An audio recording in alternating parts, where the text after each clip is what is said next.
Hello guys! Naguguluhan ba kayo kung magkano nga ba talaga ang sahod ng isang domestic helper dito sa Hong Kong? Bakit nga ba hindi pare-parehas ang mga sahod ng DH dito?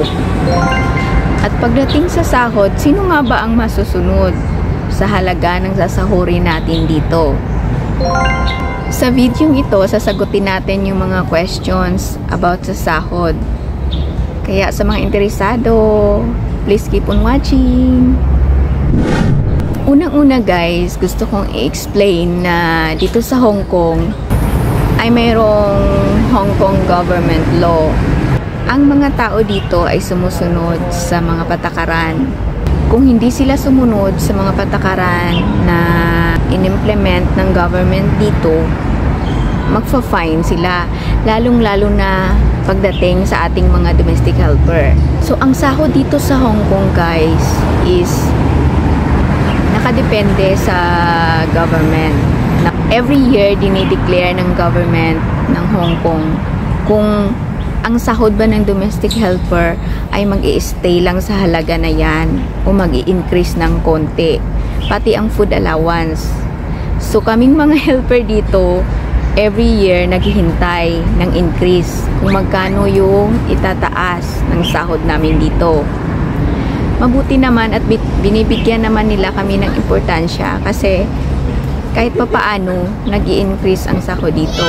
Ngayong year, tumaas ng 3% yung sahod ng mga DH dito. Malaking bagay yun para sa amin. So, nung last year, ang sahod ng domestic helper is 4,730 Hong Kong dollars. Ngayon, naging 4,870 na. Pati ang food allowance, nag-increase na rin. Pag nag-increase ang sahod, pati ang food allowance, kasali na rin yan. May i-increase din ang food allowance. So, mag-concentrate tayo sa sahod. Kasi, almost dito is yung kiniklaim every month is sahod lang. Yung iba, wala na yung food allowance kasi kasali na tayo sa budget sa loob ng bahay ng ating amo. Minsan lang dito yung nakaka-avail ng food allowance galing sa amo nila. So, kung sa peso, ang halaga ng sahod dito is nasa 34 to 35,000. Depende sa rate. Minsan kasi yung rate ng dollar rate dito is bumababa.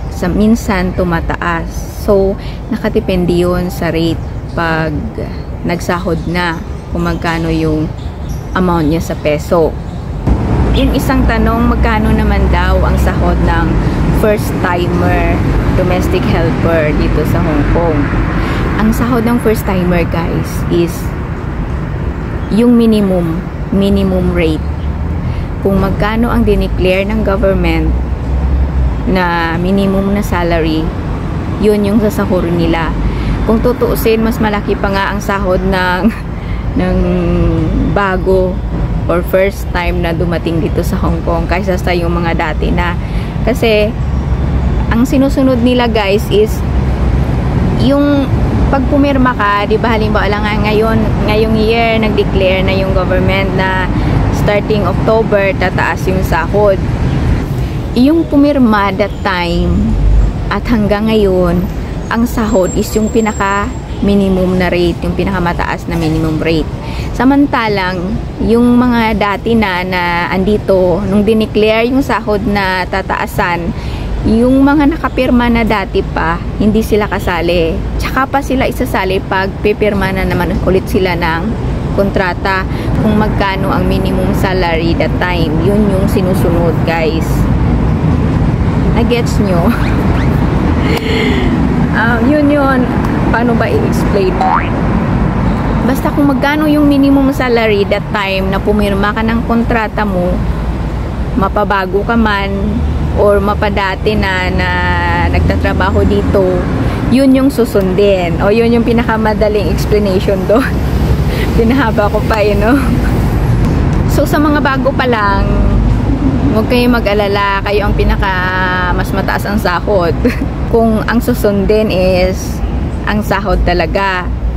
Yung mga dati, tulad halimbawa lang namin, Nung October, tumaas ng naging 4,870 yung sahod na dineclare na ng Hong Kong government. Kami, yung sahod namin, yung last year pa na minimum, yung 4,730. Kasi nakapirma na kami ng kontrata dati. So, hanggat hindi kami pipirma ng bagong kontrata, hindi kami kasali sa bagong salary, bagong minimum salary. So, halimbawa lang next year pa ako pipirma. Tapos, nag-increase na naman sila ng October. December ako magpipirma. Halimbawa lang. Doon ako isasama sa bagong declare na naman na tataas na naman na sahod. Yun. Parang napansin ko yearly naman na nag-i-increase yung sahod. Na-stop lang siya nung kasagsagan ng pandemic, guys. Mga ilang years yun na hindi nag-increase. Naka-steady siya. Mga 2 years yata yun na naka-steady siya na hindi talaga siya tumaas. So, thankful kami na bumalik sa normal, tumataas na siya. Nagde-declare na sila ng increase yearly ngayon. So, 'di ba? Bago ko makalimutan, yung increase ng sahod depende din sa amo 'yan. May mga amo na kahit doon ka pa sa dati na sahod nakapirma, may mga amo na nagko-consider na uy, tumaas yung sahod, sige, tataas ko rin yung sahod mo. O, diba, nakakatuwa yun pag ganun yung amo mo. Pero may mga amo na, kung magano lang yung nasa kontrata mo, yun lang yung sasahurin mo. Kahit na tumaas pa yung sahod ngayon sa mga bagong pipirma. So, wala kang magagawa. Hindi ka naman pwedeng magtampo kasi yun yung law dito.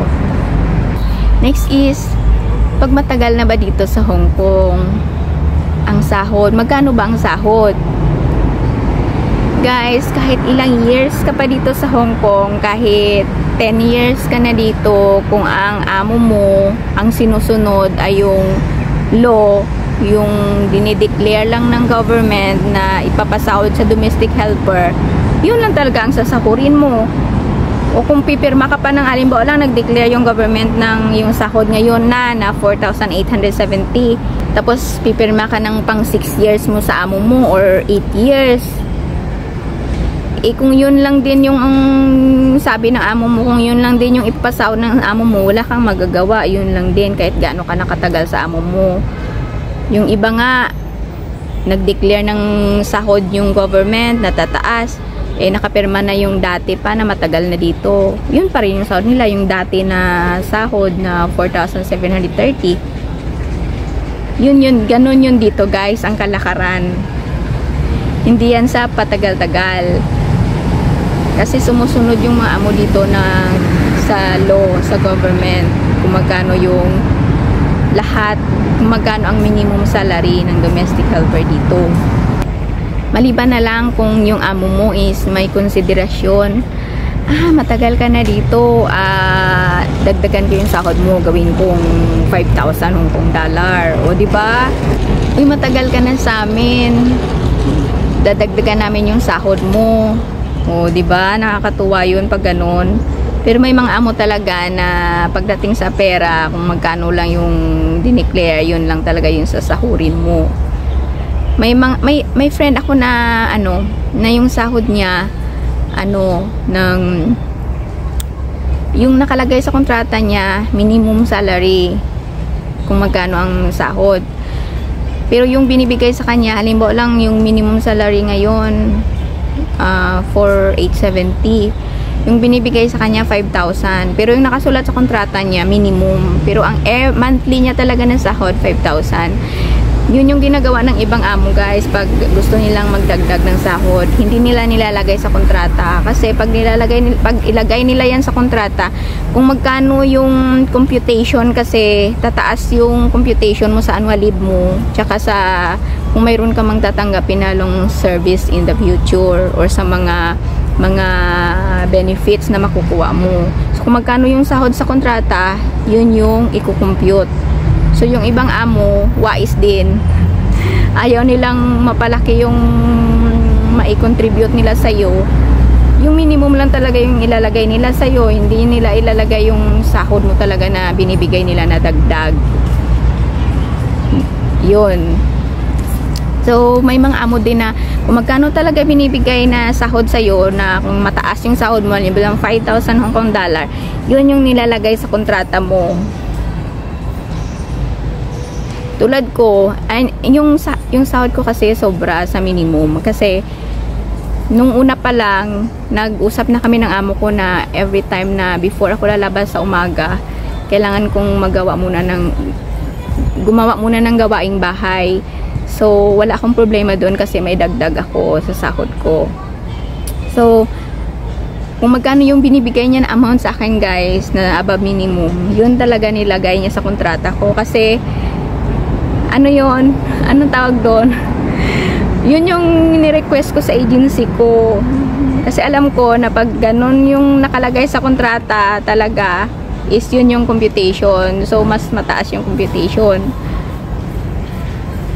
May mga amo naman na kasi sa computation guys, mag-depend kasi yan talaga sa sa kontrata, kung magkano yung nakasulat doon sa kontrata, doon sila magko-compute. So buti naman nung time na yun, kasi nung time na yun, ewan ko kung plano talaga na ilagay yun sa kontrata ko or yung minimum lang talaga ang ilagay. Kasi nung time na yun, nung nag-apply ako sa agency, pinapipirma ako guys sa blank na na contract. Sabi ko hindi ako pipirma kasi walang nakasulat. Kasi hindi ko alam kung magkanong ilalagay diyan na sahod ko. Ang napag-usapan namin ng amo ko ganito. Hindi ko alam kung magkanong sahod sa sahurin ko kasi walang nakalagay diyan. So, naisip ko kasi pag ilagay nila yung minimum lang, wala akong magagawa. So, para wala na lang maraming question, nilagay talaga yung agency talaga naglagay dun sa kontra ko ng amount bago ako pumirma. Pero hindi naman ganun talaga parati yung case sa agency guys. Nagkataon lang na ganun yung ginawa ko, kaya ganun yun. Pero hindi ko naman sinabi na ganun talaga na mag-demand kayo dun sa contract nyo. Kasi may right ang employer at saka ang agency na ilagay sa contract mo yung minimum lang na amount. Kasi yun naman talaga yung dineclare ng government. Bonus yun na lang kung ilalagay talaga nila yung pinag-usapan nyo na amo nyo na kung above minimum man yung sasahurin mo. Yun. Bakit yung iba ang sahod nila nakakaabot na ng 40,000 up? Sino ang mga yan? Dito kasi guys noon, nung nakaraang pandemic, nagkakaubusan ng ewan ko, hindi ko sure kung nagkakaubusan ng helper or kasi noon, diba, in-stop yung hiring sa Pinas. So, ang makukuha na lang yung mga andito. Na-alarm siguro yung ibang mga employer kasi hindi sila makaka-hire galing Pinas. Yung mga andito parang tinake advantage na rin kasi syempre parang advantage sa kanila na kahit anong i-demand nila susundin ng employer kasi nga nagkakaubusan na ng helper ng i-hire. So, natakot rin yung mga employer kasi nga hindi makakuha galing Pinas. Paano na lang kung wala sila makuha na andito na, yung ganon. Nung time na yun guys, yung iba nati-terminate, umuwi, pinapauwi, yung iba nagbe-break or nati-terminate, hindi na nabibigyan ng visa noon. Grabe, dumating talaga sa point na ganon yung nangyari dito noon guys, nung kasagsagan ng pandemic, nagka-issue ng job hopping, maraming issue na nangyayari kasi ang laki na ng presyuhan guys sa agency. Nakaabot na ng 7,000 Hong Kong dollar yung iba na offer. So, yung ibang mga helper atat na makakuha ng mas malaking sahod, syempre advantage mo yun na yun. Yung iba gusto talaga nung mataas na sahod nung time na yun. Ako nung time na yun talaga meaning ko nung time na yun dun, yung time na rin yun ako naghanap ng amo sa agency ko. Grabe guys, malula ako sa mga sahod na offer. So Sabi ko, totoo ba to na nangyayari? Bakit ganito katataas yung mga salary offer? Sabi ko, pero natakot ako guys na natakot ako na doon ako sa mga 7,000, sa mga 6,000. Kasi sabi ko, baka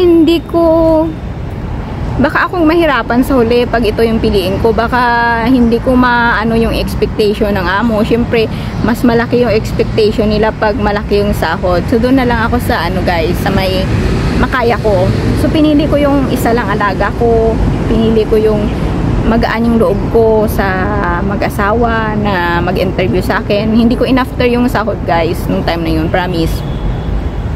So, syempre, nag-offer din sila ng extra increase ng salary kasi nung time na ngayon, kasagsagan ng malakihang offer. So, ang inano na lang nila sa akin, before ako umalis ng bahay, everyday off ko, kailangan mo na akong gumawa ng konti sa bahay. So, every morning, bago ako umalis, day off ko, nagtrabaho konti. Kasi inisip ko, bayad yun, ganun. May isa pa. Makakasahod ka ba dito ng below minimum? Na ikaw yung pinakamababang sahod? Hindi guys. Pare-parehas ang sahod dito. Magkaiba-iba man yan ang presyo. Pero hindi yan bababa sa minimum salary. Sa minimum na dineclare ng government law. So, don't worry. Tataas man yan.